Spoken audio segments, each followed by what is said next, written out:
दोस्तों स्वागत है आपको हमारे चैनल पे।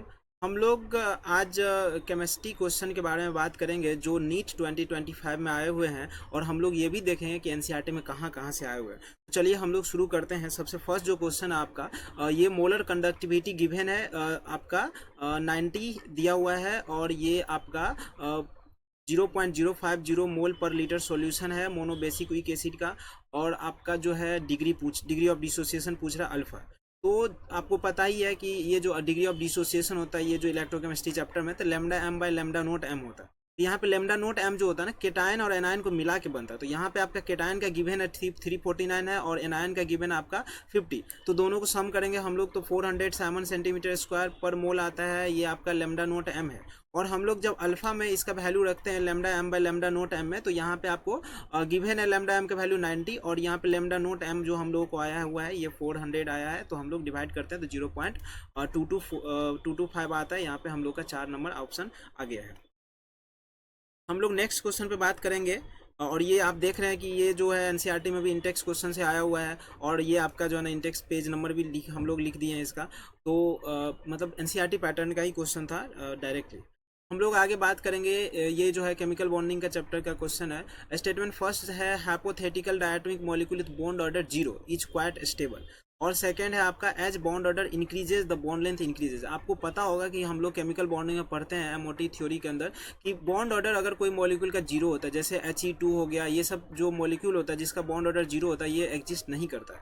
तो ये आपका फर्स्ट स्टेटमेंट तो फॉल्स हो गया। और ये जो बॉन्ड ऑर्डर इंक्रीज करने वाली बात है, आपको पता ही है कि ये जो आपका बॉन्ड ऑर्डर होता है बॉन्ड लेंथ का इन्वर्सली प्रोपोर्शनल होता है। हम लोग भी वहीं पे देखे हैं, ये जो आपका गिवन भी है हम लोग देखे थे भी है। ये आपका एन बी एन ये तो अनस्टेबल वाला होता है। और यहाँ पे बॉन्ड ऑर्डर जो है between two atoms in a molecule में भी अप्रोक्सीमेट मेजर ऑफ बॉन्ड है, the bond length decreases as bond order increases. तो ये आपका इन्वर्सली प्रोपोर्शनल है, ये एनसीईआरटी में भी लिखा हुआ है। तो यहाँ पे आपका मतलब ये बढ़ेगा तो ये घटेगा, द बॉन्ड ऑर्डर इंक्रीज करता है तो हम लोग बॉन्ड लेंथ, अगर ये बॉन्ड ऑर्डर इंक्रीज करेगा तो बॉन्ड डिक्रीज करेगा। और यहाँ पे लिखा हुआ इंक्रीज, तो ये स्टेटमेंट भी फॉल्स हो गया। तो यहाँ पे हम लोग का दोनों स्टेटमेंट जो है ना गलत है। तो यहाँ पे हम लोग का आंसर 3 हो जाएगा। हम लोग नेक्स्ट क्वेश्चन पे आएंगे। ये ratio of wavelength of light absorb by hydrogen atom when it is undergo n equal to 2 to n equal to 3 और n equal to 4 to n equal to, ये भी एनसीईआरटी का ही क्वेश्चन है, बस 2 बार formula लगाना पड़ेगा आपको। हम लोग तो ये बहुत सारा बनाते भी हैं। और यहाँ पे आपका देखिए एनसीईआरटी का एग्जाम्पल्स का क्वेश्चन है। यहाँ पे आपका जो है ना ये भी आपको एक्सरसाइज का 13 नंबर क्वेश्चन भी है। तो ये डायरेक्टली आपका एनसीईआरटी से क्वेश्चन है। और यहाँ पे आप जब फॉर्मूला लगाएंगे 1 by lambda equal to 8z square by 1 by n1 का स्क्वायर माइनस 1 बाय n2 का स्क्वायर, ये डायरेक्टली एनसीईआरटी का फॉर्मूला है। और ये आपका वेवलेंथ यहाँ से निकलता है बोर मॉडल में। तो यहाँ पे हम लोग ना n1 देखते हैं, तो ये मतलब कहाँ से कहाँ जा रहा है। तो ये स्टार्टिंग जो आपका है 2 है, 2 से लेकर के 3 तक जा रहा है उसका एनर्जी लेवल। तो सेकंड से मतलब सेकंड से जा रहा है थर्ड सेल में। तो यहाँ पे हम लोग देखेंगे 1 बाय लेमडा 1 की जगह पे r का वैल्यू है r, और जेड स्क्वायर का जेड मतलब इसका जो है ना हाइड्रोजन लाइक स्पेसीज है, तो जेड आपका बाय हाइड्रोजन एटम है, तो जेड इसका 1 हो गया। और n1 का वैल्यू आपको 2 है, और ये पुट करेंगे। पुट करने के बाद हमारे पास 1 बाय लेमडा 1 आ गया है 5r बाय 36। हम लोग अब नेक्स्ट वाला देखेंगे। 4 से 6 में जा रहा है, तो 4 से 6 में जा रहा था, यहाँ पे भी जेड का वैल्यू हाइड्रोजन के लिए 1 पुट करेंगे, यहाँ भी निकाल लेंगे। और हमें रेशियो दोनों का पूछा हुआ है, तो हम लोग डिवाइड कर दिए 1 by lambda 1 equal to 1 by lambda 2। यहाँ पे सॉल्व करेंगे तो यहाँ पे जो है ना देखते हैं जैसे ये आपका आर से आर कट जाएगा। यहाँ पे आपका जो है ना 36 से 36 कट जाएगा, 5 से आपका 4 हो जाएगा, 4 से आपका 4 हो जाएगा। तो 1 बाय 4 यहाँ 4 ये ऊपर जाएगा, तो 4 बाय 1 हो जाएगा। और ये लेमडा 2 बाय लेमडा 1 करेंगे तो यहाँ पे 4 बाय 1 आता है, और लेमडा 1 बाय लेमडा 2 कर देंगे तो 1 बाय 4 आ जाएगा। तो यहाँ पे हम लोग का आंसर जो है ना फर्स्ट होने वाला है। अगला हम लोग देखते हैं correct order of wavelength of light absorb by following complexes में। इसमें आपको कोऑर्डिनेशन नंबर 6 है और फर्स्ट का, और इसमें जो है ना सेकंड वाला COCN6 में भी कोऑर्डिनेशन नंबर 6 है। और यहाँ पे आपका जो है ना ये H2O4 में भी कोऑर्डिनेशन नंबर 4 है, यहाँ पे 6 है। तो हम लोग यहाँ पे देखते हैं एक चीज़ तो सिंपल आपको याद रखना है कि स्ट्रॉन्ग फील्ड लिगेंड जो होता है ना उसका लेमडा कम होता है, उसका वेवलेंथ जो है ना कम होता है। ये ऐसा क्यों होता है? क्योंकि आपका मतलब कि हम लोग अभी बात कर रहे हैं, जैसे स्ट्रेंथ ऑफ लिगेंड की बात करेंगे तो जितना ज़्यादा स्ट्रॉन्ग फील्ड लिगेंड होता है उतना ज़्यादा क्या होता है कि ये डेल्टा ओ जो होता है आपका ज़्यादा होता है। तो डेल्टा ओ जो है आपका जैसे ऑक्टाहेड्रल कॉम्प्लेक्स है, और ये जो आपका 4 वाला टेट्राहेड्रल होता है, तो ये जो आपका क्रिस्टल फिल स्प्लिटिंग एनर्जी का जो ऑर्डर देखते हैं ये ऑक्टाहेड्रल वाला में ज़्यादा होता है, टेट्राहेड्रल वाला में कम होता है। लेकिन अब चूंकि ABC जो है आपका ऑक्टाहेड्रल कॉम्प्लेक्स है, तो यहाँ पे हम लोगों के पास जो है लिगेंड जितना ज़्यादा स्ट्रॉन्ग होगा उतना ज़्यादा डेल्टा ओ होगा। और ये आप देख रहे हैं जैसे ये आपका जो है ना T2G और EG सेल है, तो यहाँ पे आपका डेल्टा O जो है ये आपका दोनों का बीच का डिफरेंस है। जितना ज़्यादा डिफरेंस होगा उतना ज़्यादा एनर्जी क्या चाहिए, ज़्यादा चाहिए। एनर्जी जितना ज़्यादा चाहिए तो एनर्जी ज़्यादा एब्जॉर्ब करेंगे, जितना डेल्टा O ज़्यादा होगा तो एनर्जी ज़्यादा एब्जॉर्ब करेंगे, तो लेमडा उसका उतना कम हो जाएगा, क्योंकि एनर्जी और लेमडा इन्वर्सली प्रोपोर्शनल है। और ये स्ट्रॉन्ग फील्ड में Cn माइनस जो होता है सबसे स्ट्रॉन्ग फील्ड है, तो यहाँ पे Cn माइनस का जो है ना सबसे कम हो जाएगा आपका ये आपका वेवलेंथ। तो हम लोगों के पास जो है बी नंबर जो है ना सबसे कम है। और इसके बाद आता है अमोनिया NH3 जो है ना इससे कम होता है, तो NH3 का आपका जो केस हो गया ये ए नंबर में हो गया, उससे ज़्यादा ए का हो जाएगा। उससे आपका कम स्ट्रॉन्ग फील्ड वीक फील्ड है आपका H2O है, तो NH3 से कम वाला है तो इसका जो है ना कम है, तो मतलब कि वीक फील्ड ज़्यादा है तो लेमडा ज़्यादा हो जाएगा, तो यहाँ पे उससे ज़्यादा लेमडा हो जाएगा आपका डी का। और आपको पता है कि ऑक्टाहेड्रल वाला का से टेट्राहेड्रल से ऑक्टाहेड्रल का ज़्यादा होता है, तो यहाँ पे CFSE ज़्यादा होगा, तो उसमें सबसे ज़्यादा जो एनर्जी हो जाएगा ये आपका इस CuH2O4 का हो जाएगा। ये आपका NCERT एग्जाम्पलर का भी क्वेश्चन है, और आपका जो है ना ये भी देख लीजिए, यहाँ पे भी है और यहाँ पे भी एक टेबल में भी दिया हुआ है रिलेशन जो है ना वेवलेंथ का। तो कई तरह से हम लोग देख सकते हैं, NCERT में कई जगह पे दिया इस तरह के क्वेश्चन पहले भी हम लोग सॉल्व किए हैं, तो ये भी क्वेश्चन आपके NCERT के अंदर से ही था। आगे हम लोग देखते हैं फिर if the rate constant of a reaction is 0.03 per second, how much time does it take for 7.2 mole per litre concentration of reactant to get reduce दिया हुआ है।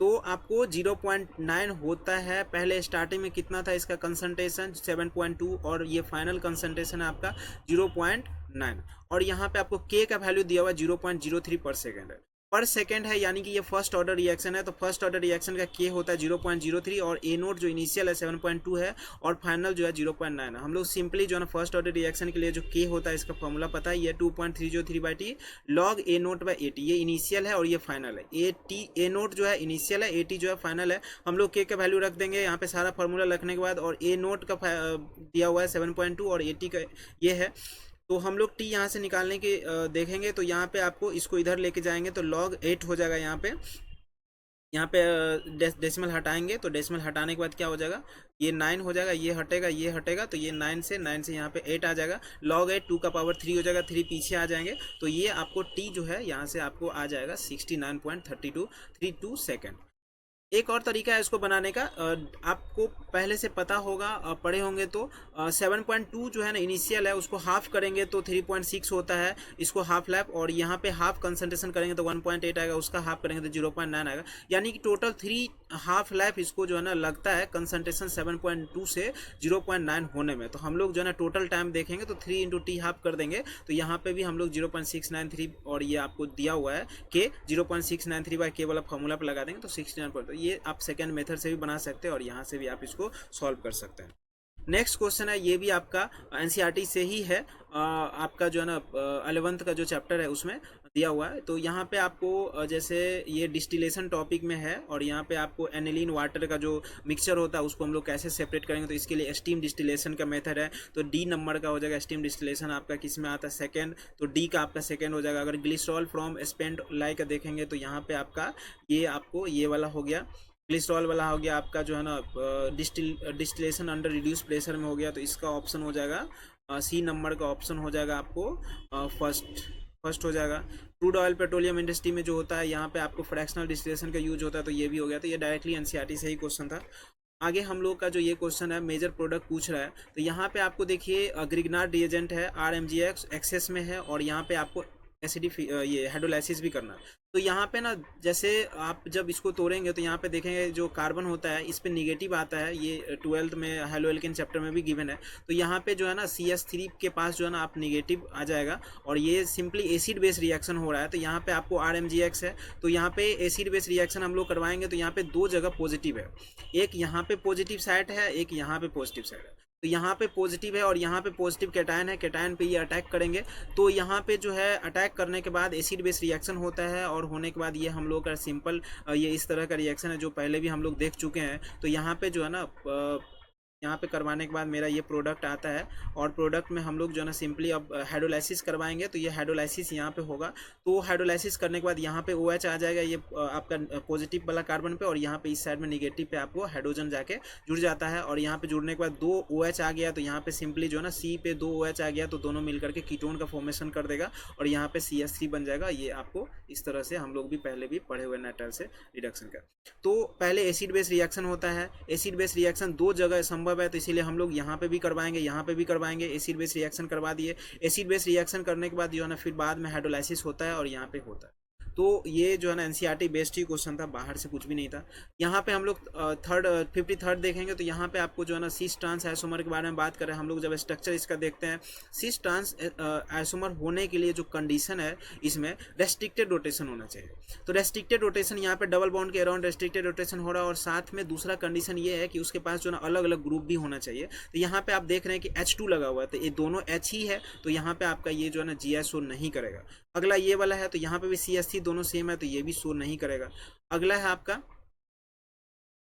ये 1,1 डायमिथाइल साइक्लोप्रोपेन। तो यहाँ पे आपको साइक्लिक कंपाउंड के अंदर तो रोटेशन होता है, रेस्ट्रिक्टेड रोटेशन होता है। रेस्ट्रिक्टेड रोटेशन के साथ साथ जो है ना ग्रुप डिफरेंट होना चाहिए, तो यहाँ पे ग्रुप डिफरेंट नहीं है, दोनों ग्रुप सेम है। यहाँ पे जब हम लोग 1,2 डायमिथाइल साइक्लोहेक्सेन के अंदर आते हैं, तो यहाँ पे देखिए, यहाँ पे जो है ना इस पे आपको यहाँ पे CH3 लगा हुआ है, फिर H है, CH3H है। यहाँ पे एक CH3 को ऊपर लाएंगे प्लेन का, और एक CH3 को नीचे ले जाएंगे, तो यहाँ पे जो है ना ऊपर और नीचे करेंगे तो ट्रांस बन जाएगा। दोनों को ऊपर ले आएंगे, दोनों हाइड्रोजन को नीचे ले जाएंगे तो हो जाएगा। तो ये आपको जो है ना cis trans isomer GI show करेगा, और बाकी ये तीनों ऑप्शन में GI शो नहीं करेंगे। तो ये भी हम लोग का ऐसा क्वेश्चन पहले भी कर चुके हैं, एनसीईआरटी का ही डायरेक्ट है, तो यहाँ पे भी एनसीईआरटी के बाहर नहीं है क्वेश्चन, ये एनसीईआरटी के अंदर है।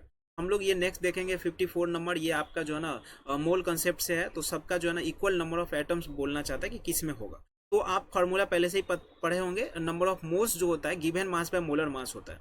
तो मोल्स जब आपको पता चल गया, तो हम लोग पहले मोल से मॉलिक्यूल निकालते हैं, मॉलिक्यूल से एटम निकालते हैं। डायरेक्ट हम लोग एटम निकालना चाहते हैं, तो पहले हम लोग जो है ना मोल में मॉलिक्यूल निकालते, तो मोल इंटू Na करते तो मॉलिक्यूल आ जाता है, और एक मॉलिक्यूल में जितना एटम होता है उसको हम लोग मल्टीप्लाई कर देते हैं। तो डायरेक्ट नंबर ऑफ एटम्स का फॉर्मूला हो जाएगा mole into Na into atomicity. हम लोग फर्स्ट नंबर में देख रहे हैं 212 जो है ना ग्राम है, आपको Na2CO3 दिया हुआ है। तो यहाँ पे हम लोग मोल निकाल रहे हैं, और Na से मल्टीप्लाई करने के बाद यहाँ पे एटोमिसिटी इसका 6 है। इसी तरह से हम लोग 248 वाला को देखते हैं, इसका मोलर मास गिवन है 62 है, तो यहाँ पे हम लोग जो है ना Na से मल्टीप्लाई करते हैं, इसका एटोमिसिटी 3 है। NaOH का देखते हैं, तो 1 2 3 टोटल इसमें भी 3 है, तो यहाँ पे भी 240/40 करते हैं, और यहाँ पे 12 ग्राम हाइड्रोजन है, तो 12 ग्राम को 2 से डिवाइड करने के बाद Na से मल्टीप्लाई करने के बाद मॉलिक्यूल आता है। मॉलिक्यूल में यहाँ पे H2 का एटोमिसिटी 2 है, तो हम लोग के पास यहाँ भी 12 Na आता है। और अगला जो नेक्स्ट है 220 ग्राम वाला, इसमें भी हम लोग 3 से मल्टीप्लाई करते हैं, तो ये आता है। तो यहाँ पे 12 Na और यहाँ पे भी आपका 12 Na आता है, तो यानी कि A और आपका B में और D में सभी का जो है ना सेम है, और ये हम लोग का आंसर जो है ना 3rd हो जाएगा। इस तरह का क्वेश्चन जो है ना ये आपका एनसीईआरटी जो है एग्जाम्पलर में दिया हुआ है, और पहले भी आया हुआ है, तो ये भी एनसीईआरटी से ही क्वेश्चन है।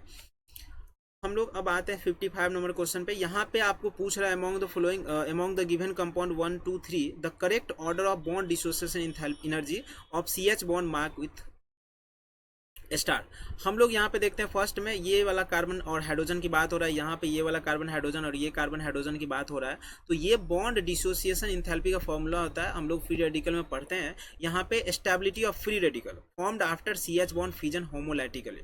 तो जब हम लोग देखते हैं इसको हटाते हैं, यहाँ से ये वाला जो है हाइड्रोजन हटाएंगे तो यहाँ पे फ्री रेडिकल आएगा, यहाँ से हाइड्रोजन हटाएंगे तो यहाँ फ्री रेडिकल आएगा, यहाँ से हाइड्रोजन हटाएंगे तो यहाँ फ्री आएगा। लेकिन थर्ड वाला केस में जो है ये जो फ्री रेडिकल बना है ये आपको कंजुगेशन में है, तो रिजोनेंस करेगा तो सबसे ज़्यादा स्टेबल हो जाएगा, और जितना ज़्यादा स्टेबिलिटी होता है तो आपको पता है बॉन्ड डिसोसिएशन एनर्जी उसका उतना ही कम होगा। तो इसमें क्या है, जल्दी बनना चाहेगा, पढ़ने के बाद ज़्यादा मोर स्टेबल बन रहा है प्रोडक्ट। जैसे हाइड्रोजन जाने के बाद टूटने के बाद ये बॉन्ड टूटने के बाद जो फ्री रेडिकल आएगा मोर स्टेबल बनेगा। तो मोर स्टेबल कब बनेगा, जब जो है मोर स्टेबल तभी बनेगा जब बॉन्ड जल्दी ब्रेक हो जाएगा। यहाँ पे आपको हम लोग जब देखेंगे तो इसमें रिजोनेंस हो रहा है। यहाँ पे आपको कार्बन ट्रिपल बॉन्ड कार्बन है, और यहाँ पे ट्रिपल बॉन्ड होने के कारण जो है इलेक्ट्रोनिगेटिविटी इसका ज़्यादा है, और यहाँ पे बेंजीन के ऊपर जो है फ्री रेडिकल है, तो यहाँ पे इलेक्ट्रोनिगेटिविटी इसका कम है इसके कंपैरिजन में। तो यहाँ पे आपको जो है ना सेकेंड का स्टेबिलिटी जो है ना सबसे कम हो जाएगा फर्स्ट के कंपैरिजन में। तो 3 1 2 इसका स्टेबिलिटी का ऑर्डर हो गया, तो उसका हम लोग उल्टा कर देंगे तो बॉन्ड डिसोसिएशन एंथैल्पी या बॉन्ड डिसोसिएशन एनर्जी का ऑर्डर हो जाएगा। यहाँ पे आपको 2 1 3 हो जाएगा, यहाँ पे 55। तो ये भी एनसीईआरटी से ही डायरेक्ट क्वेश्चन है इस तरह का। यहाँ से भी आप कंपेयर, अगर आपको याद है तो यहाँ से भी आप कर सकते हैं, ठीक है। गिवन भी है N2 सबका, तो ये भी आपको एनसीईआरटी पैटर्न से ही है, हम लोग यहाँ से भी इसको सॉल्व कर लेंगे। 56 नंबर क्वेश्चन जो है बहुत ही ईजी है, स्टैंडर्ड हीट ऑफ फॉर्मेशन पूछ रहा है BA+2 का, और गिवन है हीट ऑफ फॉर्मेशन SO4 का दिया हुआ है, और आपका हीट ऑफ क्रिस्टलाइजेशन दिया हुआ BaSO4 का। सिंपली आपको एक चीज याद रखना है कि ये जो इक्वेशन है BA+ ये आपको थर्मोकेमिस्ट्री का स्टैंडर्ड इंथैल्पी ऑफ फॉर्मेशन का, यहाँ पे BA+2 SO4-2 मिल करके BaSO4 का फॉर्मेशन करता है। यहाँ पे आपको देखना है कि ये BA+2 और ऐसे होता है। हम लोग का फॉर्मूला जो है डेल्टा एच क्रिस्टलाइजेशन का, ये तो गिवन है, ये सब हम लोग के पास जो आप फॉर्मूला देखते हैं कि डेल्टा एच फॉर्मेशन जो होता है प्रोडक्ट माइनस रिएक्टेंट होता है। जैसे क्रिस्टलाइजेशन का फॉर्मूला प्रोडक्ट माइनस रिएक्टेंट होता है, प्रोडक्ट में है BaSO4, ये वाला प्रोडक्ट में है तो ये -349 दिया हुआ आपको प्रोडक्ट का, माइनस करते हैं रिएक्टेंट में BA+2 भी है SO4-2 भी है, तो यहाँ पे दोनों को हम लोग सम कर रहे हैं। यहाँ पे SO4 का तो दिया हुआ है, BA+2 का पूछ रहा है, और बाकी सब मेरे पास गिवन है, तो यहाँ पे हम लोग इसको इधर उधर करेंगे। सॉल्व करने के बाद -349 को उधर लेके जाएंगे तो प्लस हो जाएगा, और यहाँ पे नहीं तो एक काम कर सकते हैं, इसको इधर ला करके इसको इधर लेके जाएंगे तो ये वाला नेट प्लस हो जाएगा, 216 को इधर ले आएंगे वापस। तो यहाँ पे आपको डेल्टा एच फॉर्मेशन अगर आप सॉल्व करेंगे तो BA+2 का 128 है, डायरेक्टली फॉर्मूला बेस्ड है। और ये हम लोग का जो है एग्जाम्पलर में भी क्वेश्चन है, ये भी एनसीईआरटी पैटर्न का ही क्वेश्चन, एनसीईआरटी से बाहर क्वेश्चन नहीं गया हुआ है। 57 नंबर देखेंगे आपका, ये जो है ना एक एक्सेप्शन है पेरोक्साइड वाला, और इसके बाद बाकी सभी जो है ना सेम है, और ये रिडॉक्स चैप्टर में एनसीईआरटी में गिवन है, दिया हुआ है। तो यहाँ पे हम लोग सॉल्व करेंगे। आपको पता है KO2 में कभी भी पोटेशियम का ऑक्सीडेशन नंबर जो है ना अल्कली मेटल्स है और ग्रुप 1 का है तो +1 ही रहेगा, ग्रुप 2 का है तो +2 ही रहेगा, तो इसमें किसी के साथ भी रहेगा तो पोटेशियम का ऑक्सीडेशन नंबर कभी भी नहीं बदलेगा, तो यहाँ पे अल्कली मेटल का +1 ही रहेगा। H2O2 में देखेंगे तो यहाँ पे ना ये इसमें दिया हुआ है ऑक्सीजन का -1 होता है इसमें KO2 के अंदर, यहाँ पे -1 दिया हुआ है क्योंकि यहाँ पे पेरोक्साइड बनाता है, पेरोक्साइड लिंकेज है। H2SO4 में निकालेंगे, कैलकुलेट करेंगे, x का वैल्यू रखेंगे सल्फर का, और यहाँ पे हाइड्रोजन का +1 होता है, ऑक्सीजन का -2 होता है। सॉल्व करने के बाद सल्फर का +6 आ जाएगा, तो यहाँ पे हम लोग का सिंपल आंसर है +1 -1 और +6 इस तीनों। ये भी आपको एनसीईआरटी का ही क्वेश्चन है, बाहर से कुछ नहीं है। 58 नंबर जो क्वेश्चन है आपका, ये आपको एनसीईआरटी का ही है, बस कंडक्टिविटी पूछ रहा है कि किसका कम कंडक्टेंस होगा, सबसे कम कंडक्टेंस। कंडक्टिविटी जो कंडक्टेंस होता है ये आपको आयन पे डिपेंड करता है, जितना ज़्यादा आयन होगा उतना ज़्यादा कंडक्टिविटी होगा। ये क्वेश्चन में थोड़ा सा प्रिंटिंग मिस्टेक है, जैसे ये एग्जाम्पलर का क्वेश्चन है, आप देखिए इसका आंसर दिया हुआ ये एग्जाम्पलर में, तो यहाँ से ही प्रिंटिंग मिस्टेक है, यहाँ पे 2 जगह पे ना Cl अंदर चला गया है, लेकिन कोई दिक्कत नहीं है हम लोग के पास। तो ये 2 और 3 जो है ना एंटी आंसर दे ही दिया है, तो 2 3 दोनों होगा। तो यहाँ पे जो है ना non electrolyte so minimum conductivity, ये दोनों नॉन इलेक्ट्रोलाइट है, इसमें एक Cl- बाहर हो जाएगा, यहाँ पे 3 Cl- बाहर हो जाएगा, तो ये दोनों आयनिक है, इलेक्ट्रोलाइट है, और ये जो 2 और 3 नंबर है ये नॉन इलेक्ट्रोलाइट है, इसीलिए जो है ना आपका मतलब कि ये दोनों आंसर हो जाएगा, दोनों ही मिनिमम कंडक्टिविटी शो करेंगे। ये भी एनसीईआरटी का ही क्वेश्चन है। इसमें तो हम लोग के पास जो ये 59 नंबर क्वेश्चन है, इसमें जो है पूछ रहा है किस में जो है आपको बेंजीन रिंग नहीं देगा प्रोडक्ट। तो ये जो बाकी का जो नीचे वाला जो क्वेश्चन है ना, इसमें आपको जो है ये वाला सेकंड जो देख रहे हैं आपको COON है, ये आपको डीकार्बोक्सिलेशन रिएक्शन है, जो हम लोग 11th हाइड्रोकार्बन में पढ़ते हैं। ये जो आपको एन हेक्सेन वाला है, ये मोलिब्डेनम ऑक्साइड के प्रेजेंस से यहाँ पे भी आपको बेंजीन मिल जाता है, ये यहाँ पे मोलिब्डेनम ऑक्साइड के प्रेजेंस में बेंजीन। ये जो आपको इथाइन वाला है, इथाइन भी आपको रेड हॉट आयरन ट्यूब में आपको बेंजीन का फॉर्मेशन कर देगा। लेकिन ये जो आपको डाइजेनियम सॉल्ट वाला, ये हम लोग एमीन्स में पढ़ते हैं, डाइजेनियम सॉल्ट जो होता है ये H2O के साथ जब इसको वार्म करेंगे तो यहाँ पे हमें बेंजीन नहीं मिलता है, यहाँ पे हमें मिलता है फिनॉल। तो ये जो फिनॉल मिलता है, इसीलिए ये बस फर्स्ट जो क्वेश्चन है इसमें आपको बेंजीन नहीं मिलेगा, बाकी सभी क्वेश्चन में आपको बेंजीन देखने को मिलता है।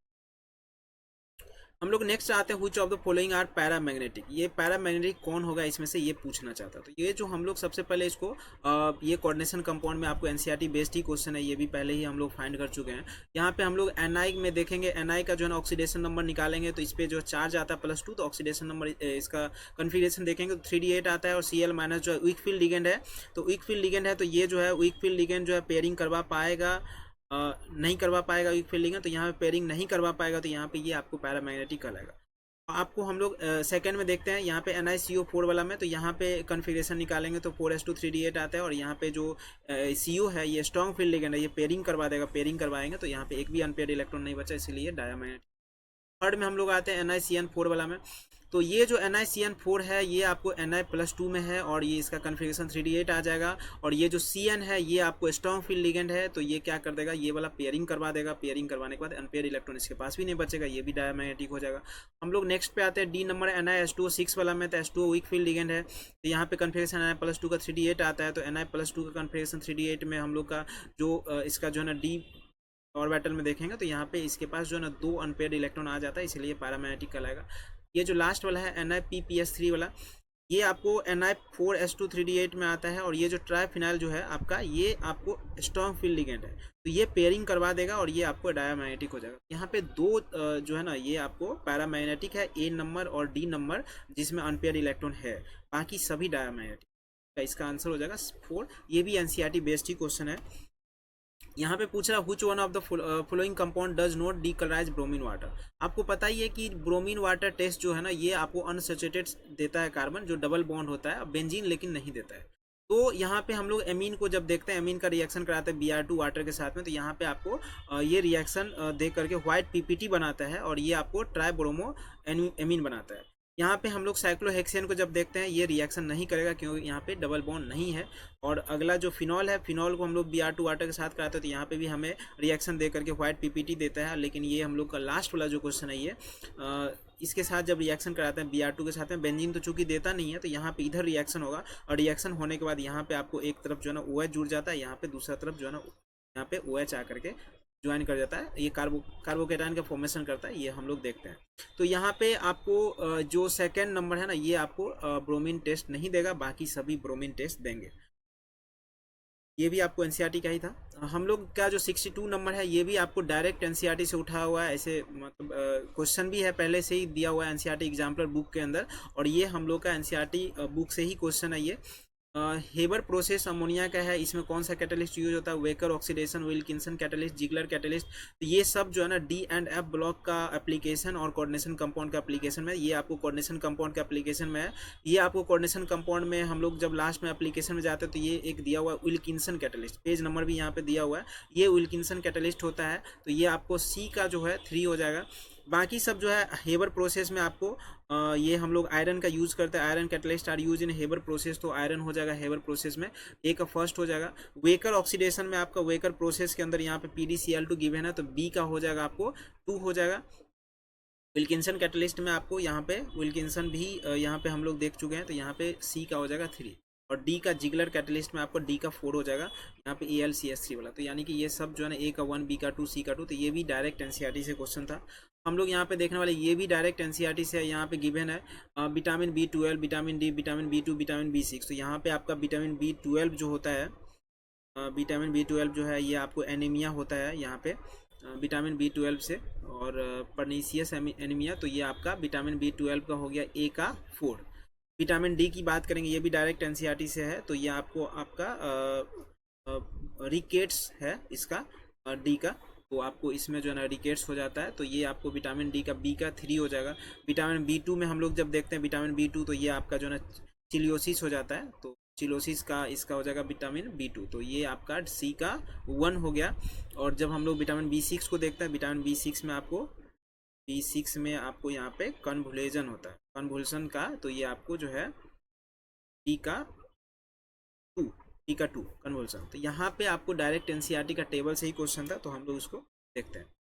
यहाँ पे हम लोग के पास जो है ना नेक्स्ट क्वेश्चन है, ferromagnetic is considered as extreme form of paramagnetism. ये भी NCERT का ही दिया हुआ D&F ब्लॉक के अंदर। फेरोमैग्नेटिज्म जो होता है, फेरोमैग्नेटिक जो होता है आपको पैरामैग्नेटिक का ही एक्सट्रीम फॉर्म, ये आपको ट्रू है। नेक्स्ट पूछ रहा है number of unpaired electron Cr+2 में और यहाँ पे Nd+3 में। Cr+2 में इसका एटॉमिक नंबर 24 होता है और Nd+3 का ये 60 होता है। निकालने का तो कई तरीका है आप, लेकिन ये दोनों एक्सेप्शनल है और ये डायरेक्ट NCERT से ही है। Cr का तो आपको पता ही होगा, यहाँ पे 3d5 हो जाता है 4s1 में, और ये +2 है तो 2 इलेक्ट्रॉन चला जाएगा, तो 4s का 1 चला जाएगा, d में से 1 जाएगा, तो यहाँ पे Ar और 3d4 हो जाएगा। तो ये आपको इस तरह से बनेगा। तो इलेक्ट्रॉन अनपेयर्ड इलेक्ट्रॉन इसके अंदर जो है ना 4 है। Nd का देखते हैं हम लोग, इसका नियोडीमियम, तो आपको यहाँ पे आपका इसका कन्फिग्रेशन 4f4 6s2 आता है। तो ये कन्फिगरेशन, ये भी एक्सेप्शनल कन्फिगरेशन में ही आता है, हम लोग को ये याद करना पड़ता है। तो यहाँ पे Nd+3 देखेंगे तो यहाँ पे इसका इलेक्ट्रॉन फिर बाहर वाला सेल से 6s2 से 2 चला जाएगा और यहाँ पे एक जो है F में से जाएगा तो 4F3 हो जाएगा। इसमें आपका 3 अनपेयर इलेक्ट्रॉन। ये भी डायरेक्ट एनसीईआरटी से क्वेश्चन था, बाहर से नहीं था। यहाँ पे नेक्स्ट केमिकल काइनेटिक्स से आया हुआ है। इफ हाफ लाइफ दिया हुआ है आपको फर्स्ट ऑर्डर रिएक्शन का 1 मिनट है, तो time required for 99.9% completion of the reaction is closest to. तो यहाँ पे आप जो है ना टी हाफ इसका 1 मिनट दिया हुआ है। मान लेते हैं रिएक्टेंट ए है और प्रोडक्ट पी है, तो यहाँ पे इनिशियली क्या है, मान लेते हैं 100 है, तो T1 टाइम पे 100 है इसका, तो ये आपको कुछ समय के बाद जो है ना इसका 99% खत्म हो जाता है। तो 99 मोल मान लीजिए चला गया 100 मोल में से, तो 0.1 बचा और मोल पर लीटर, और इसका जो है ना देखेंगे तो 99.9 बचा। तो हम लोग के पास K का फॉर्मूला 1/T ln A/A-x होता है, और T हाफ यहाँ पे गिवन है 1 मिनट है, तो T half equal to 0.693/K करेंगे, तो T हाफ बराबर 0.693 की जगह पे हम लोग ln2 भी लिख सकते हैं, क्योंकि ln2 का ही वैल्यू होता है ln2, और ये K को हम लोग इधर ले जाएंगे, टी हाफ को नीचे लाएंगे, और टी हाफ का वैल्यू 1 मिनट है, तो आप डायरेक्ट जो है ना K के जगह पे ln2 भी लिख सकते हैं। यहाँ पे K के जगह पे ln2/1 कर दिया 1/T ln, और ये इनिशियली जो है ना 100 था, और बाद का जो कंसंट्रेशन है ये इसका 0.1 हो चुका है। तो हम लोग जब इसमें पुट करते हैं तो पुट करने के बाद T जो है ln 1000/ln2 आता है, और ये ln को log में बनाएंगे तो 2.303 log 10 का पावर 3, और ये आपका 2.303 log 2 आ जाएगा, और ये 2.303 कटेगा, और यहाँ पे 3 पीछे आ जाएंगे, 3 log 10 और log 2 हो जाएगा। तो यहाँ पे 3/0.3 हो गया, ये आपको 10 मिनट हो। दूसरा मेथड है इसको बनाने का, टी हाफ 1 मिनट दिया हुआ है, तो ये एनसीईआरटी में ही गिवन है। ये आपको 10 टाइम्स हो जाता है हाफ लाइफ 99% कंप्लीट करने में, तो हम लोग 10 × टी हाफ कर देंगे, तो यहाँ पे 1 मिनट है तो 10 मिनट। तो यहाँ से भी आप कर सकते हैं और डायरेक्ट फॉर्मूला लगा के भी कर सकते हैं, अगर ये याद है तो यहाँ से भी कर सकते हैं। ये क्वेश्चन हम लोग का एनसीईआरटी का ही एग्जाम्पल का क्वेश्चन है। यहाँ पे फर्स्ट ऑर्डर रिएक्शन के केस में ऐसा होता है, 10 टाइम्स हाफ लाइफ हो जाता है 99% जब कंप्लीट करता है। ये भी एनसीईआरटी से ही क्वेश्चन था। नेक्स्ट जो है बेंजीन, ये आपको बेसिक क्वेश्चन पूछ रहा है बेंजीन का कंपाउंड में। तो यहाँ पे एक टेबल भी है, टेबल के अनुसार से, मतलब इसमें सिंपल ये याद रखना है आपको, ये एनसीईआरटी एक्सरसाइज का भी क्वेश्चन है, इन टेक्स्ट में भी दिया हुआ और टेबल से भी डायरेक्ट है। तो एक चीज़ आपको ऐसे भी हम लोग देख सकते हैं कि मतलब बेसिक स्ट्रेंथ होने के लिए नाइट्रोजन एटम के पास ना इलेक्ट्रॉन डेंसिटी ज़्यादा होना चाहिए। तो यहाँ पे ना 2 इथाइल ग्रुप है, तो इलेक्ट्रॉन डेंसिटी ज़्यादा होगा नाइट्रोजन के पास में, और यहाँ पे 1 इथाइल ग्रुप है। लेकिन जब बात बेंजीन का होता है तो यहाँ पे रिजोनेंस होकर के ना बेंजीन का नाइट्रोजन से जो है ना इलेक्ट्रॉन बेंजीन भी ले लेता है। यहाँ पे आपको CH3 ले लेता है, तो लेने के बाद जो है ना इसका एक तरफ से मिल भी रहा है इसको, लेकिन यहाँ सिर्फ ले ही रहा है बेंजीन। मतलब सिंपल याद रखिए कि ये दोनों में लोन पेयर डिलोकलाइज है, तो नाइट्रोजन का जो लोन पेयर है ये मूव कर रहा है, इसके पास ज़्यादा इलेक्ट्रॉन नहीं है, कम इलेक्ट्रॉन है, और इसमें कम इलेक्ट्रॉन है बेंजीन के साथ में ये +I से दे भी रहा है, इसीलिए इसका थोड़ा ज़्यादा है। लेकिन यहाँ पे कोई दे नहीं रहा, इसलिए इसका सबसे कम हो गया। और ये दोनों में तो देने वाला ही है, लेने वाला कोई है नहीं, तो इथाइल का डबल इथाइल का सबसे ज़्यादा होता है। तो लोन पेयर लोकलाइज्ड है, एक जगह पे नाइट्रोजन के पास है, जितना ज़्यादा नाइट्रोजन के पास इलेक्ट्रॉन का कंसंट्रेशन होगा उतना ज़्यादा इसका बेसिक स्ट्रेंथ होगा। तो यहाँ पे हम लोग जब स्ट्रक्चर देखते हैं तो बेसिक स्ट्रेंथ। और दूसरा एक तरीका है और भी बनाने का, कि जितना इसका पीकेवी वैल्यू ज़्यादा होगा उतना ही कम बेसिक स्ट्रेंथ होगा। तो आपको अगर टेबल से पता है तो टेबल से भी सॉल्व कर सकते हैं, टेबल से नहीं पता है तो एक चीज़ याद रखना है कि नाइट्रोजन के पास इलेक्ट्रॉन डेंसिटी ज़्यादा होना चाहिए। नाइट्रोजन के पास इलेक्ट्रॉन डेंसिटी कहाँ ज़्यादा होगा, इथाइल 2 लगा हुआ है, तो 2 इथाइल इसको इलेक्ट्रॉन डोनेट करेंगे, तो इसका बेसिक स्ट्रेंथ सबसे ज़्यादा हो जाएगा। यहाँ पे 1 इथाइल लगा हुआ है, तो यहाँ पे आपको इथेन एमाइन में आपको एक ही जो है इथाइल ग्रुप देने वाला है, तो इसीलिए इसका जो है एन इथाइल इथेनामाइन से कम होगा। थर्ड में हम लोग देखते हैं इसमें एन मिथाइल एनिलीन में, तो एनिलीन के केस में बेंजीन रिंग जो है इलेक्ट्रॉन खींचने का काम करता है, नाइट्रोजन से इलेक्ट्रॉन दूर लेके जा रहा है। तो नाइट्रोजन से इलेक्ट्रॉन दूर लेके जा रहा है दोनों में, लेकिन यहाँ पे कोई देने वाला नहीं है, लेकिन यहाँ पे CH3 एक छोटा सा ग्रुप है जो दे रहा है इसको, तो यहाँ पे इसीलिए इससे ज़्यादा हो गया और सबसे कम हो गया बेंजीन एमाइन। तो यहाँ से भी आप इसको सॉल्व कर सकते हैं, ये भी डायरेक्ट एनसीईआरटी बेस्ड क्वेश्चन था। एक जो आपका ये हम लोग प्रैक्टिकल केमिस्ट्री में सभी जगह आप लोग भी सभी जगह पढ़े होंगे, यहाँ पे एक जो है ना टेबल दिया हुआ, और इस टेबल में ना अलग अलग जो है ना इसका ग्रुप का बेसिक रेडिकल के बारे में पूछ रहा है। तो ये ग्रुप नंबर 1 के अंदर जो है ना आपको 3 आता है, Ag+, Pb+2, Hg+2। इसका हम लोग ने याद करने का ट्रिक भी है, अजी प्यार हो गया, तो अजी प्यार हो गया में Ag आ गया, Pb हो गया और आपको Hg हो गया। तो ये सेकेंड में आपका ये सब आता है। थर्ड में आपका ये आता है, इसको हम लोग बोलते हैं FeCrAl, फील कर। तो FeAlCr में आपका फील कर में आयरन होता है, क्रोमियम होता है, एल्युमिनियम होता है। 4 ग्रुप में आते हैं हम लोग, तो यहाँ पे Zn Mn जैडन जिंक हो गया, Mn हो गया, कोबाल्ट हो गया, निकल हो गया। इसको जाने मन को निहार, तो यहाँ पे आपको जाने मन को निहार में आपको जाने मन को निहार, तो यहाँ पे आपको जिंक, Mn और CO और Na+2 हो गया। तो यहाँ पे हम लोग पास ग्रुप 4 में आता है। ग्रुप 6 में तो आपको Mg ओनली आता है बस, और ये आप ग्रुप 7, तो ये सब टेबल है। तो इसमें हम लोग देखते हैं ग्रुप 1 में, तो ग्रुप 1 में CO+2 है आपका इसका सॉरी CO+2 किस ग्रुप में आता है, तो CO+2 के लिए हमारे पास जो है ना ए का जो है आपका 3 है, ग्रुप नंबर इसका इसका ये है 4 है, तो CO यहाँ पे है। इसी तरह से आप कंपेयर करेंगे Mg तो 6 में अकेला ही है, तो 6 में आपका बी नंबर जो है ना ग्रुप 6 में हो गया। पीबी और AL में फिलकर में आपका आ गया, तो ये आपका ग्रुप नंबर इसका हो गया 3, पीबी का, AL का हो गया 3, डी का हो गया आपका ग्रुप नंबर 3, डी का 2, और इसका जो है ना पीबी का, तो पीबी का के ये होता है इसका ये वाला AG PB HG, तो ये आपका पीबी ग्रुप नंबर 1 में आता है, पीबी आपका ग्रुप नंबर 1 है, तो सी का इसका फर्स्ट हो गया, तो इसका आंसर ये हो गया। ये डायरेक्ट याद करने वाला था। इसमें आते हैं हम लोग, ये इक्विलिब्रियम से क्वेश्चन है। फॉस्फोरिक एसिड आयनाइज कराते हैं, तो ये 3 स्टेप में होता है। यहाँ पे आपको H3PO4 है, इसको हम लोग आयनाइज कराएंगे तो ये हाइड्रोजन दे देगा, देने के बाद यहाँ पे H2PO4 माइनस बनाएगा, तो इसका इक्विलिब्रियम कांस्टेंट Ka1 है। अब नेक्स्ट ये H2PO4 फिर से ये आयनाइज कराएंगे तो H+ फिर देगा, और ये HPO4-2 बना देगा, फिर से एक बार और देगा, तो अब इसके पास H खत्म हो गया, PO4-3 में कन्वर्ट हो गया, इसका इक्विलिब्रियम कांस्टेंट Ka3 हो गया। तो तीनों रिएक्शन को हम लोग जब देखते हैं तो यहाँ पे फर्स्ट वाला जो है ना Ka1 ज़्यादा होगा, क्योंकि यहाँ पे H3PO4 जो है ना चार्ज नहीं है इसके पास कुछ भी, लेकिन जितना ज़्यादा चार्ज, निगेटिव चार्ज जितना ज़्यादा बढ़ेगा उतना इसका हाइड्रोजन देने का टेंडेंसी घट जाएगा, इसीलिए इसका इक्विलिब्रियम कांस्टेंट भी क्या हो जाएगा, सबसे कम हो जाएगा Ka3 का, ज़्यादा चार्ज हो गया, -3 चार्ज हो गया, इसका Ka1 सबसे ज़्यादा हो जाएगा।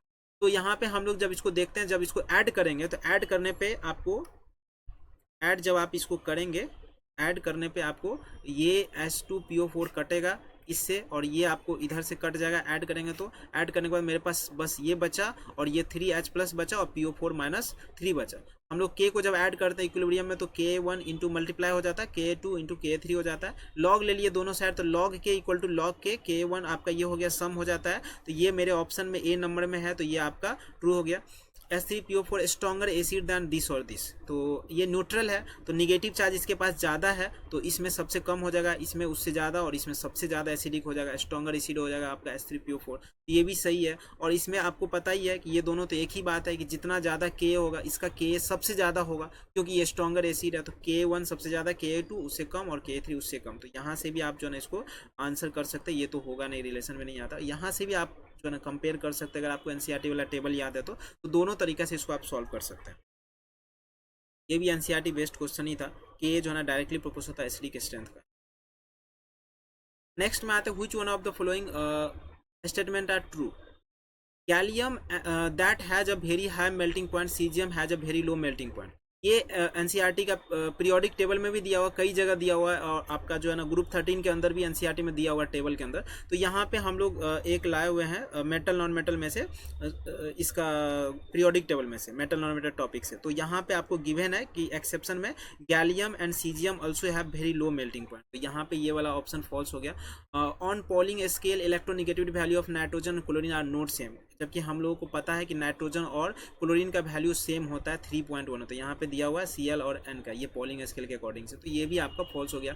आर्गन आपका जो है K+Cl -Ca+2 सभी में इलेक्ट्रॉन का नंबर सेम है। आर्गन में 18 है, पोटेशियम में 19 होता है, एक चला गया तो 18 हो गया, 17 होता है, Cl का एक आ गया है तो 18 हो गया, Ca+2 में आपका 20 में से 2 चला गया तो 18 हो गया, 16 में से 2 आ गया है तो आपको 18 हो गया, तो ये आपको ट्रू है।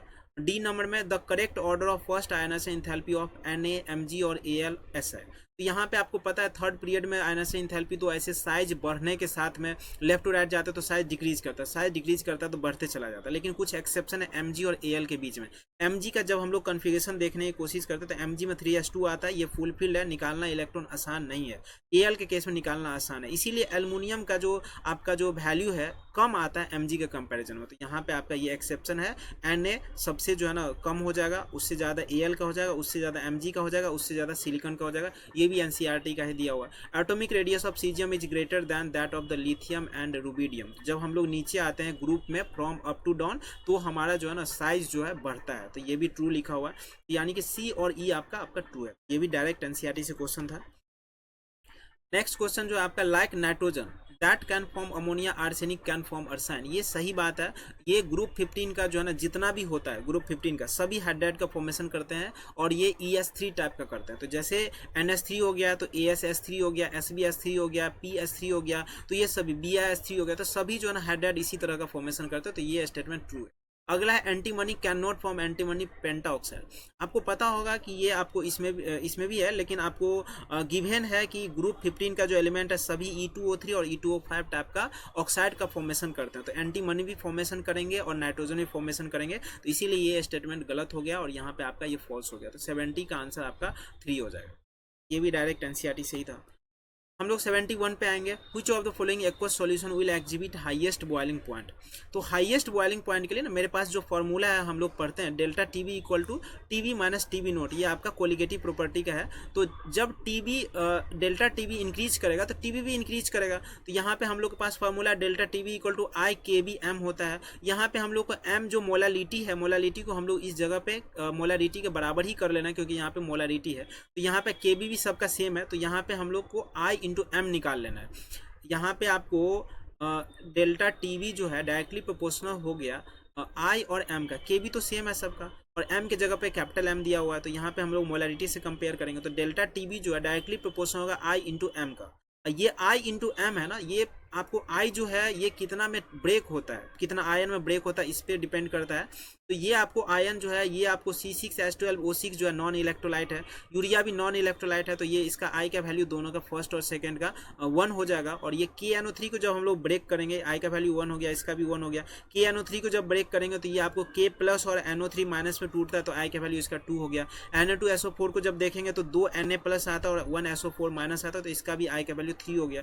M का वैल्यू सबका गिवन है, I इंटू M करेंगे तो सबका हमारे पास आ जाता है, और सबसे ज़्यादा जो I इंटू M का वैल्यू ये है, इसीलिए डेल्टा टीवी इसका सबसे ज़्यादा हो जाएगा, यानी कि Na2SO4 का। और जिसका डेल्टा टीवी ज़्यादा है उसका टीवी भी ज़्यादा होगा, तो हाईएस्ट इसका बॉइलिंग पॉइंट हो जाएगा। इसीलिए मेरे पास आंसर जो है ना 4 होगा। ये भी NCERT बेस्ड है, इस तरह का क्वेश्चन NCERT एग्जाम्पल में भी दिया हुआ 9 नंबर क्वेश्चन में, तो आप वहाँ से भी देख सकते हैं। नेक्स्ट क्वेश्चन है आपका given below. Benzene diazonium salt is prepared by reaction of aniline with nitrous acid at 273 to 278 Kelvin. It decomposes easily in dry state. तो यहाँ पे ये स्टेटमेंट ट्रू है दोस्तों। यहाँ पे हम लोग जो है ना पढ़ते हैं, ये डायरेक्टली NCERT का ही है। हम लोग नाइट्रस एसिड के साथ जब डायजोनियम सॉल्ट को रिएक्शन कराते हैं, तो यहाँ पे हमें जब एनिलीन को रिएक्शन कराते हैं नाइट्रस एसिड के साथ में, तो डायजोनियम सॉल्ट बनता है। हम लोग जो है ना हैलो एल्केन चैप्टर में भी सैंडमेयर रिएक्शन में भी इसको देखते हैं। तो यहाँ पे बेंजीन डायजोनियम सॉल्ट यहाँ से मुझे प्राप्त हो गया। स्टेटमेंट 2 है, insertion of iodine into the benzene ring is difficult and hence iodobenzene is prepared through reaction of benzene diazonium salt with किया। ये भी NCERT का ही लाइन है दोस्तों, यहाँ से भी आप इसको देख सकते हैं। Iodine is not easily introduced into ring, तो यहाँ पे हम लोग जो है ना इसीलिए इसको डायजोनियम सॉल्ट को iodine is not easily introduced into the benzene ring directly, but when diazonium salt solution is treated with potassium iodide iodobenzene बन जाता है। लोग डायरेक्टली नहीं बना सकते, KI के साथ इसको बनाएंगे। ये भी ट्रू है, दोनों स्टेटमेंट ट्रू है, और इसीलिए मेरा आंसर जो है ना सेकेंड हो जाएगा।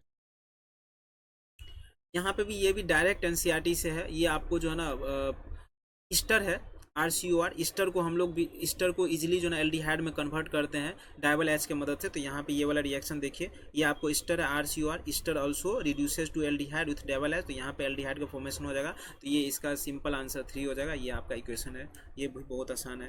74 में आता है, ये आपको डायरेक्ट NCERT से ये भी क्वेश्चन आपका जो है ना ये एग्जाम्पल से है, और आपको पता ही है इसमें जो है ना कार्बोकेटायन बनता है SN2 के अंदर, ठीक है, सॉरी SN1 में कार्बोकेटायन बनता है। SN2 में जो है ना आपको साइज पे डिपेंड करता है। तो SN2 में जो है ना साइज जो है आयोडीन का साइज जो है ना लिविंग ग्रुप का साइज जो है आयोडीन का ज़्यादा है Cl से, तो आयोडीन का साइज ज़्यादा है, तो यहाँ पे जो है ना इजीली निकल जाएगा, और इसीलिए इसका SN2 का वैल्यू ज़्यादा हो जाएगा, और यहाँ पे इसका सेकेंड का कम हो जाएगा। तो यहाँ पे असर्शन जो है आपका ये ट्रू है। सेकंड में आता है iodine is better leaving group because of large size. ये भी इसका एक्सप्लेनेशन ही हो गया। तो दोनों ट्रू है और एक्सप्लेनेशन भी है लार्ज साइज के अकॉर्डिंग से। तो ये आपका डायरेक्ट NCERT का ही क्वेश्चन था, और इजीली आप बना सकते हैं। नेक्स्ट आता है correct order of decreasing acidity of the following. Acidic strength जो होता है, जितना ज़्यादा इलेक्ट्रॉन विथड्रॉइंग ग्रुप होता है उतना ज़्यादा होता है। कोई खींचने वाला ग्रुप होना चाहिए बस। तो जितना ज़्यादा खींचने वाला ग्रुप होगा उतना ही उसका एसिडिक स्ट्रेंथ ज़्यादा होगा, और ये हम लोग GOC में भी पढ़ते हैं। और जितना देने वाला ग्रुप है एसिडिक स्ट्रेंथ उसका कम होगा। यहाँ पे हम लोग जब इसको कंपेयर करते हैं, तो कंपेयर करने के बाद हम लोग को दिखता है कि ये जो आपका HCOH है, इसमें एक H है, ठीक है, तो इसमें आपको H है यहाँ पे। इसमें जब देखते हैं तो CH3 है, यहाँ पे ना 2 CH3 है, यहाँ पे 3 CH3 है। तो जब हम इसको स्ट्रक्चर बनाते हैं तो स्ट्रक्चर बनाने पे 3 CH3 देने वाला है, तो इसीलिए इसका एसिडिक स्ट्रेंथ जो हो जाएगा सबसे कम हो जाएगा। आई का वैल्यू बढ़ गया है, यहाँ पे इसका आई का वैल्यू कम है, देने वाला कम है, देने वाला कम है, तो उसका एसिडिक स्ट्रेंथ जो है ना इससे ज़्यादा होगा। इसके बाद हम लोग 2 CH3 के साथ एक CH3 पे देखेंगे हम लोग इसका, तो CH3COH का जो है ना एसिडिक स्ट्रेंथ इससे ज़्यादा हो जाएगा, और इसमें कोई भी देने वाला नहीं है तो इसका सबसे ज़्यादा हो जाएगा। जितना ज़्यादा देने वाला ग्रुप होगा एसिडिक स्ट्रेंथ उसका उतना ही कम हो जाएगा। Acidic strength inversely proportional to plus I है, और यहाँ पे आपका CH3 जितना ज़्यादा बढ़ेगा उतना ही इसका एसिडिक स्ट्रेंथ जो है ना कम हो जाएगा।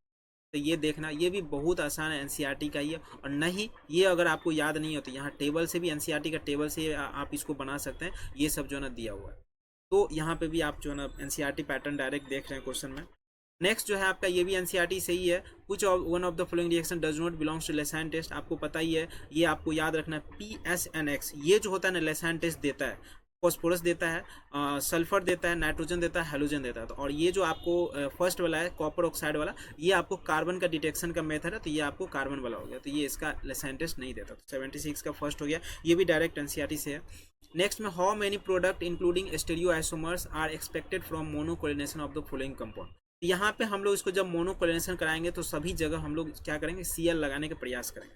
तो इसका ये स्ट्रक्चर है, इसमें 1 नंबर कार्बन पे Cl लगाते हैं, 1 नंबर कार्बन पे Cl लगाएंगे तो ये आपको देखते हैं कायरल कार्बन बन जाता है। तो कायरल कार्बन बन गया तो इसका R स्ट्रक्चर बनेगा एक, और एक S बनेगा, तो यहाँ पे हमें 2 आइसोमर मिलेगा। यहाँ पे अगर हम लोग जब सेकंड पे लगाते हैं तो एक यहाँ पे आइसोमर मिलता है। अगर हम लोग यहाँ पे थर्ड में लगाते हैं तो यहाँ पे भी जो है ना एक आपको कायरल कार्बन बन जाता है। चारों ग्रुप यहाँ पे डिफरेंट, एक हाइड्रोजन है, एक Cl है, एक इधर का जो है प्रोपाइल है, एक मिथाइल है, तो यहाँ पे भी आपको R और S देखने को मिलता है। इसमें जब हम लोग आएंगे 1 2 3 4, यहाँ पे हम लोग 4 पे लगाए हैं, पहले 1 पे लगाए थे, फिर 2 पे लगाए हैं, फिर 3 पे लगाए हैं, फिर हम लोग 4 पे देख रहे हैं।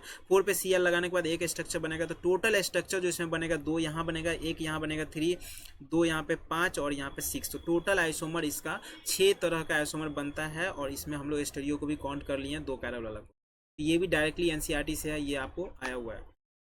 नेक्स्ट जो क्वेश्चन है शुगर का, ये भी बायोमोलिकुलर एनसीईआरटी से ही है दोस्तों। यहाँ पे हम लोग जब इसको सॉल्व करते हैं, शुगर जो है, शुगर जो है फाउंड इन हनी, तो ये भी एनसीईआरटी के लाइन से ही है। हनी में कौन फाउंड करता है, ये स्वीटनर है, यहाँ पे आपको गिवन है। नेचुरल फाउंड इन फ्रूट होता है, हनी होता है, तो यहाँ पे आपको गिवन है हनी होता है। इसके बाद कीटो शुगर है, तो कीटो ग्रुप इसमें ही है, कीटोन ग्रुप यहाँ पे आप देख पा रहे हैं। Exist in alpha and beta anomeric form, तो यहाँ पे अल्फा और बीटा एनोमेरिक फॉर्म में पाया जाता है, और ये लिवो रोटेटिव होता है। डेक्स्टो और लिवो होता है, तो यहाँ पे आपको गिवन है, ये भी आपको लिवो रोटेटिव ही होता है। एनसीईआरटी पढ़ेंगे तो कहीं ना कहीं ये भी दिया हुआ है। तो ये सब आपको, ये करेक्टरिस्टिक है फ्रुक्टोज का, और यहाँ पे आपको यहाँ पे लिखा हुआ D series and is laevo rotative compound, it belongs to D series and laevo rotative compound है यहाँ पे। तो आपको यहाँ से पता चल रहा है कि ये जो है ना डायरेक्ट एनसीईआरटी से ही है, फ्रुक्टोज का कैरेक्टरिस्टिक है, तो ये फ्रुक्टोज का डी फ्रुक्टोज का आंसर होगा, ये भी एनसीईआरटी से ही था। नेक्स्ट आता है डाल्टन एटॉमिक थ्योरी वाला। तो ये डाल्टन का जो एटॉमिक थ्योरी है, ये आपको law of conservation of mass को एक्सप्लेन करता है, कांस्टेंट प्रोपोर्शन को भी करता है, मल्टीपल प्रोपोर्शन को भी करता है, लेकिन गैसियस वॉल्यूम को नहीं करता है। यहाँ पे भी जो है ना एटॉमिक स्ट्रक्चर चैप्टर में भी दिया हुआ, मोल कंसेप्ट में भी दिया हुआ, 2 बार एनसीईआरटी में दिया हुआ है। तो ये आपको जो है ना डायरेक्ट एनसीईआरटी से क्वेश्चन है। नेक्स्ट हम लोग आते हैं हायर यील्ड ऑफ एनो कहाँ मिलेगा, तो ये भी आपको पता है एनसीईआरटी का ही है। ये पे आपको जब हम लोग देखते हैं डेल्टा एच इसका गिवन है प्लस गिवन है, इसका मतलब ये एंडोथर्मिक रिएक्शन है। जब रिएक्शन एंडोथर्मिक होता है तो जब हम लोग टेम्परेचर बढ़ाते हैं, टेम्परेचर बढ़ाएंगे तो रिएक्शन फॉरवर्ड जाता है, तो एनओ ज़्यादा बनेगा। अगर हम लोग टेम्परेचर डिक्रीज करेंगे तो बैकवर्ड जाएगा, तो एनओ कम बनेगा। N2 का कंसंट्रेशन बढ़ाएंगे तो ये फॉरवर्ड जाएगा, O2 का कंसंट्रेशन बढ़ाएंगे तो फॉरवर्ड जाएगा। तो एनओ कब ज़्यादा बनेगा, तो सभी कंडीशन में एनओ ज़्यादा बनेगा, बस सेकंड वाला में बैकवर्ड जाएगा तो एनओ कम बनेगा। तो ये आपका बी नंबर जो है ना आंसर नहीं हो सकता, ACD इसका आंसर हो जाएगा सभी जगह। ये एनसीईआरटी में ली चैटेरियल प्रिंसिपल है, ये आपको यहाँ पे भी गिवन है, क्लास 11th में भी है, और इधर भी थर्मोडायनामिक्स में भी है, इक्विलिब्रियम में भी है। तो ये भी डायरेक्ट एनसीईआरटी से क्वेश्चन आया हुआ है। नेक्स्ट आता है ये मैच द कॉलम में, ये पी ब्लॉक से आया हुआ है। पी ब्लॉक का स्ट्रक्चर में हम लोग देखते हैं XeO3 है, तो इसमें XeO3 को हम लोग जब देखते हैं, इसका sp3 होता है, इसका स्ट्रक्चर यहाँ पे XeO3 का भी गिवन है, ये वाला। ये XeO3 में एक लोन पेयर है और 3 ऑक्सीजन है यहाँ पे, तो ये एनसीईआरटी से डायरेक्ट है। तो एक लोन पेयर और आपका जो है इस तरह से, तो ये आपका sp3 हाइब्रिडाइज है, पिरामिडल ज्योमेट्री देगा इसका। तो यहाँ पे XeO3 का पिरामिडल वाला हो जाएगा सेकंड sp3। XCF2 में जब देखेंगे, XCF2 जो है ना ये वाला डायरेक्ट हो गया ए नंबर, इस तरह से है। यहाँ पे 3 लोन पेयर है तो ये आपको जो है ना इसका जो आपका लीनियर शेप हो जाएगा, और 3 लोन पेयर है 1 2 3, तो इसका हो जाएगा आपका बी का फर्स्ट sp3d, इसका हाइब्रिडाइजेशन हो जाएगा और लीनियर हो जाएगा। XCO4 ये भी डायरेक्ट एनसीईआरटी से यहाँ पे XCOF4 D number square pyramidal है, तो इसका जो है ना sp3d हाइब्रिडाइजेशन हो गया और ये 1 लोन पेयर इसके पास है। XCF6 को जब देखेंगे तो ये आपको XEF6 ये आपको सी नंबर है, ये आपको 1 लोन पेयर है इसके पास, डिस्टॉर्टेड ऑक्टाहेड्रल शेप है, तो यहाँ से ये है। तो सब डायरेक्ट एनसीईआरटी पी ब्लॉक से दिया हुआ है। यहाँ पे ये पूछा हुआ क्वेश्चन भी है, पी ब्लॉक एनसीईआरटी एग्जाम्पल में भी गिवन क्वेश्चन है, तो यहाँ पे आपको ये भी डायरेक्ट एनसीईआरटी से क्वेश्चन है। यहाँ पे हमारे पास है मैच द कॉलम में ह्यूमिडिटी एलॉय एमलगम स्मोक, तो ये भी एनसीईआरटी का ही है, ये सॉल्यूशन में चैप्टर में है। यहाँ पे एमलगम के बारे में गिवन है, लिक्विड सॉलिड का होता है एमलगम, और ये आपका सरफेस केमिस्ट्री में भी स्मोक के बारे में दिया हुआ था टेबल में।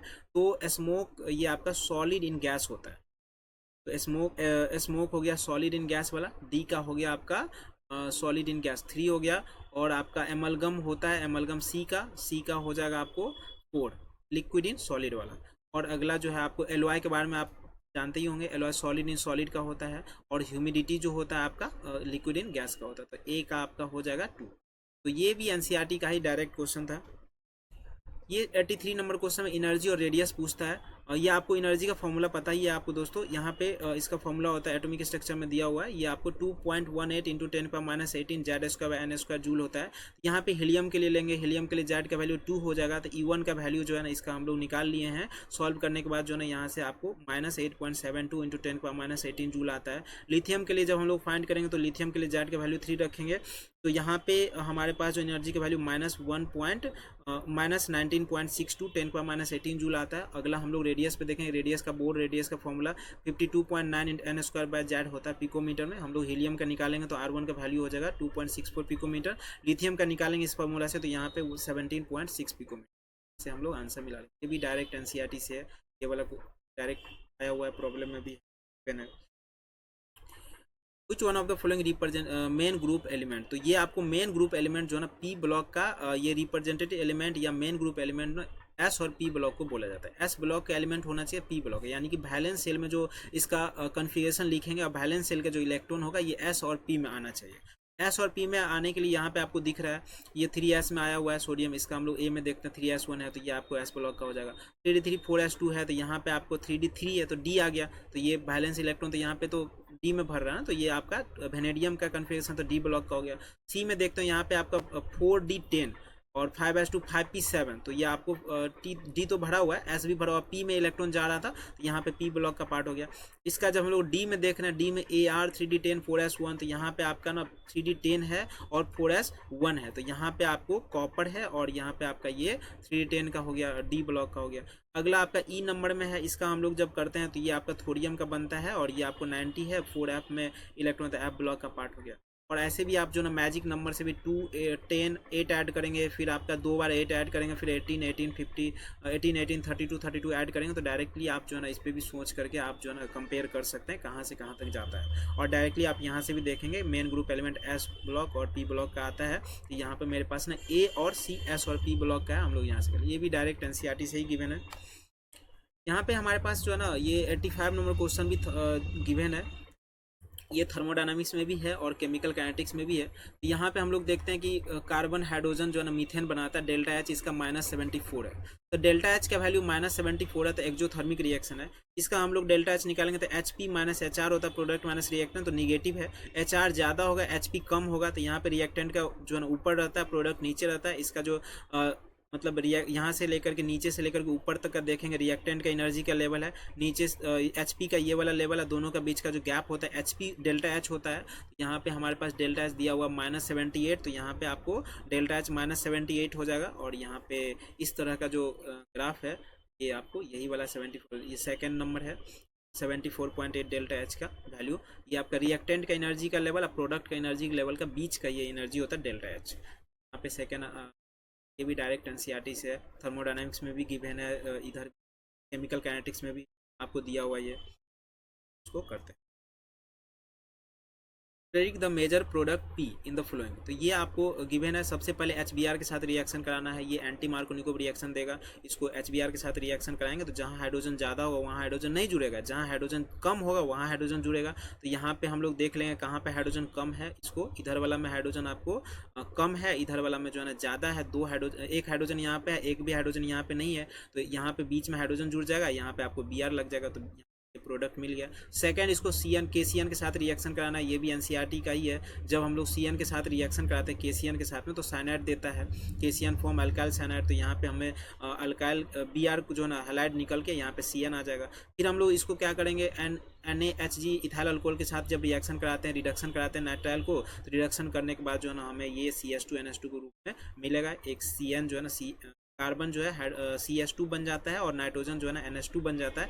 ये इस तरह का ये रिएक्शन आपको रिएक्शन हो रहा है, एसेंट ऑफ एमीन सीरीज में इसका यूज होता है। तो ये आपका डायरेक्ट NCERT से ही क्वेश्चन था। तो यहाँ पे हम लोग के पास जो नेक्स्ट है ये भी बहुत ईजी NCERT से ही है। फर्स्ट जो है H2O NH3 CH जब हम लोग स्ट्रक्चर बनाते हैं तो ये मेनली निगेटिव की तरफ जाता है, पॉजिटिव से निगेटिव की तरफ जाता है, डायपोल मोमेंट का जो डायरेक्शन होता है। तो यहाँ पे मोर EN का डिफरेंस ज़्यादा होगा तो डायपोल मोमेंट उसका ज़्यादा होगा। तो यहाँ पे OH है और यहाँ पे दो तरफ से जो है ना, और लोन पेयर का तो सेंटर एटम से दूर जाता है, तो ये आपका जो ओवरऑल जो है ना डायपोल मोमेंट ऊपर के साइड जाएगा। यहाँ पे भी ऊपर के साइड ही है, यहाँ ओवरऑल नीचे साइड है, लेकिन यहाँ पे OH का जो डायपोल मोमेंट होगा, इलेक्ट्रोनिगेटिविटी डिफरेंस जो है ज़्यादा है NH के कंपेरिजन में, क्योंकि FON इलेक्ट्रोनिगेटिविटी फ्लोरीन का सबसे ज़्यादा होता है, फिर O का होता है, फिर N का होता है, तो OH का इलेक्ट्रोनिगेटिविटी डिफरेंस ज़्यादा है, इसीलिए इसका मोर EN हो गया। तो यहाँ पे इसका डायपोल मोमेंट सबसे ज़्यादा H2O का हो जाएगा और NH3 का उससे कम हो जाएगा, फिर इसका CH ये सही है। XeF4, XeO3 और XeF2 number of lone pair on central atom. यहाँ से हम लोग जो ना डायग्राम से भी देख सकते हैं किसके पास कितना लोन पेयर है। तो ये जब लोन पेयर निकालता है XeF4 जो है ना B में है, इसके पास दो लोन पेयर है। इसके बाद जो ना XeO3 का देखेंगे, XeO3 इसमें ना एक लोन पेयर है।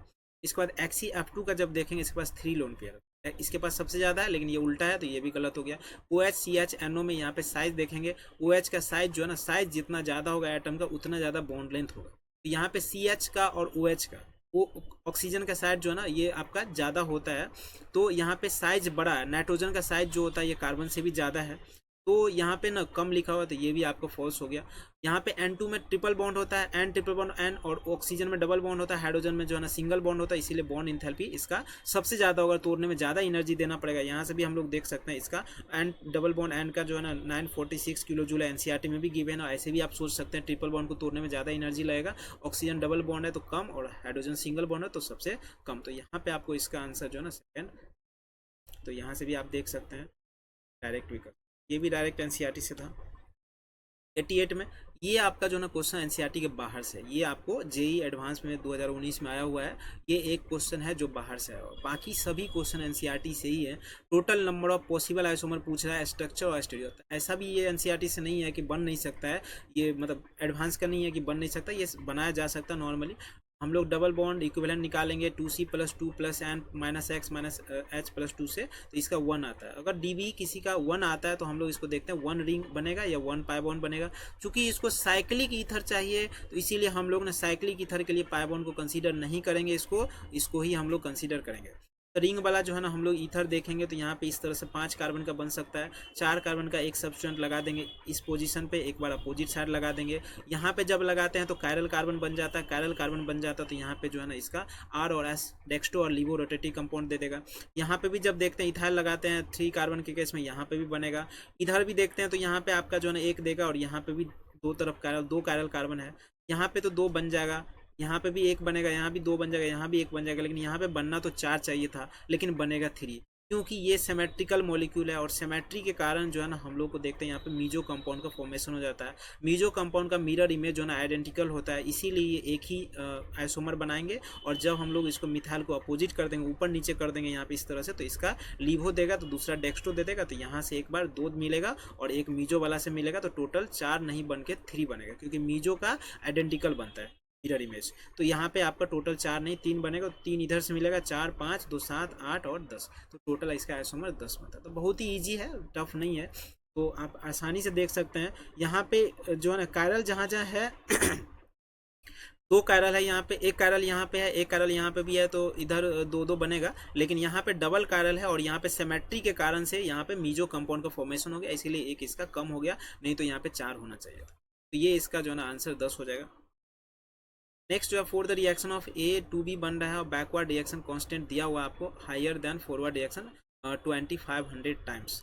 तो यहाँ पे इसका जो है ना केस जो के बी है, बैकवर्ड वाला जो के बी है, ये फॉरवर्ड से 2500 गुना ज़्यादा है, 2500 टाइम्स ज़्यादा है फॉरवर्ड से। तो हम लोग जब इसको देखेंगे के सी का वैल्यू, तो के एफ बाई के बी होता है, तो के सी से हम लोग इसका रिलेशन बनाएंगे, तो के सी निकल जाएगा, के सी आपका आता है 1/2500। तो ये हम लोग को ना डायरेक्ट पुट कर देना, ये गिवन था, तो के पी इक्वल टू के सी आर टी का पावर डेल्टा एन जी होता है, डेल्टा एन जी इसका मोल का डिफरेंस है कोफिशिएंट का, 2 - 1 करेंगे तो 1 आता है, तो के पी का वैल्यू 1/2500 इंटू 0.831 इंटू 1000 करेंगे, इसका जो है ना टेम्परेचर दिया हुआ 1000 केल्विन और इसका डेल्टा एन जी 1 है, तो के पी का वैल्यू यहाँ से 0.033 देखने को मिलता है। ये भी डायरेक्ट एनसीईआरटी टाइप का ही क्वेश्चन था, खाली बस रिलेशन यहाँ पे देखना पड़ता है कि यहाँ पे कितना टाइम्स हुआ है, 2500 टाइम्स, तो ये रिलेशन का यहाँ पे ये दे दिया था केसी निकालने, नहीं तो कभी कभी केसी दिया रहता है क्वेश्चन में। तो ये भी एनसीईआरटी से ही डायरेक्ट क्वेश्चन था। ये जो लास्ट क्वेश्चन है आपका, 5 moles of liquid X and 10 moles of liquid Y makes a solution having a vapour pressure of 70 torr।